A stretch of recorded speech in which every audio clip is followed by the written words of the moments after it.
আসসালামু আলাইকুম ভিউয়ার। আজকে কাঁচা কাঁঠালের একটি তরকারি রেসিপি আপনাদের সাথে শেয়ার করব। তাহলে চলুন কিভাবে আমি রান্নাটা করেছি আপনাদেরকে দেখিয়ে দিচ্ছি। রান্না করতে করতে কাঁঠালের জন্য আমি নিয়েছি এখানে গরুর মাংস আমি 1.5 কেজির মতো নিয়েছি। হাড় চর্বি যুক্ত মাংস নিয়েছি, কলিজা সবকিছু একসাথে মিক্সড করা আছে। আমি এখানে ছোট একটি কাঁঠাল পিস করে কেটে সিদ্ধ করে নিয়েছি। সিদ্ধ করে আমি বিচির মধ্যে যে আবরণটা থাকে, সিল্কা থাকে, এটা বেছে ফেলে দিয়েছি।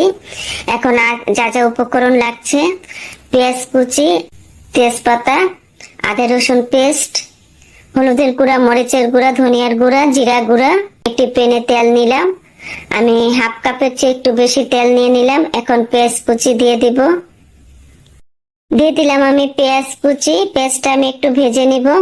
পেঁয়াজটা ভাজা হয়ে গেছে, এই পর্যায়ে আমি দিয়ে দিব আদা রসুন পেস্ট। আমি 2 টেবিল চামচ আদা পেস্ট আর 2 টেবিল চামচ রসুন পেস্ট দিয়ে দিলাম। এখন ভালো করে কষিয়ে নিব। কষানো হয়ে গেছে, এই পর্যায়ে দিয়ে দিব পরবর্তী উপকরণগুলো। দিয়ে দিব আমি হলুদের গুঁড়া, মরিচের গুঁড়া, ধনিয়ার গুঁড়া আর জিরা গুঁড়া। জিরা গুঁড়া আমার এক টেবিল চামচ আছে, আর সবই আমি 2 চা চামচ করে নিয়েছি। এখন আমি কষানোর জন্য দিয়ে দিব পানি। মশলাটা কষানোর জন্য দিয়ে দিলাম পানি। পানিটা দিয়ে আমি মশলাগুলো ভালো করে কষিয়ে নিব। মশলাটা কষানো হয়ে গেলে আমি মাংসগুলো দিয়ে ভালো করে কষিয়ে নিব। দিয়ে দিলাম এই পর্যায়ে আমি লবণ। মশলাটা কষানো হয়ে গেলে আমি মাংসগুলো দিয়ে ভালো করে কষিয়ে নিব।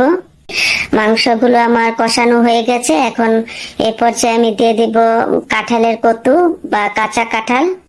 দিয়ে দিলাম আমি কাঁঠালগুলো দিয়ে দিচ্ছি। এখন ভালো করে আমি মিশিয়ে নিব মাংসের সাথে। ভালো করে উল্টিয়ে পাল্টিয়ে ভালো করে মিশিয়ে নিব। মিশানো হয়ে গেছে, এই পর্যায়ে আমি ঢেকে কষিয়ে নিব।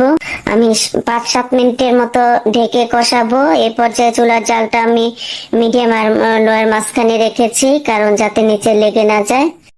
এখন আবার আমি ঢাকনাটা খুললাম, খুলে ভালো করে নেড়ে চেড়ে দিব।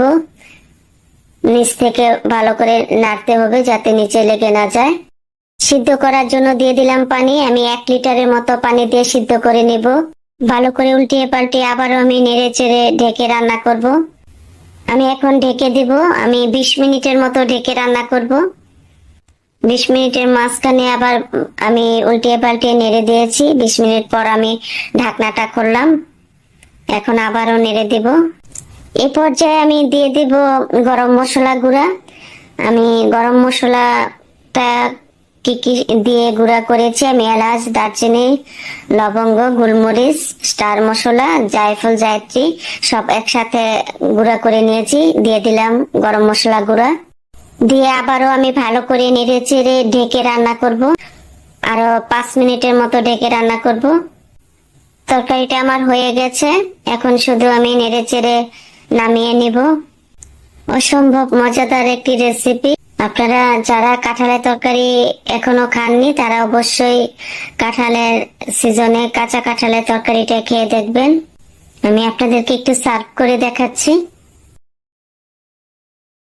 আজকের মতো তাহলে বিদায় নিচ্ছি। দেখা হবে নতুন রেসিপি নিয়ে। ততক্ষণে আপনারা ভালো থাকেন, সুস্থ থাকেন। আল্লাহ হাফেজ।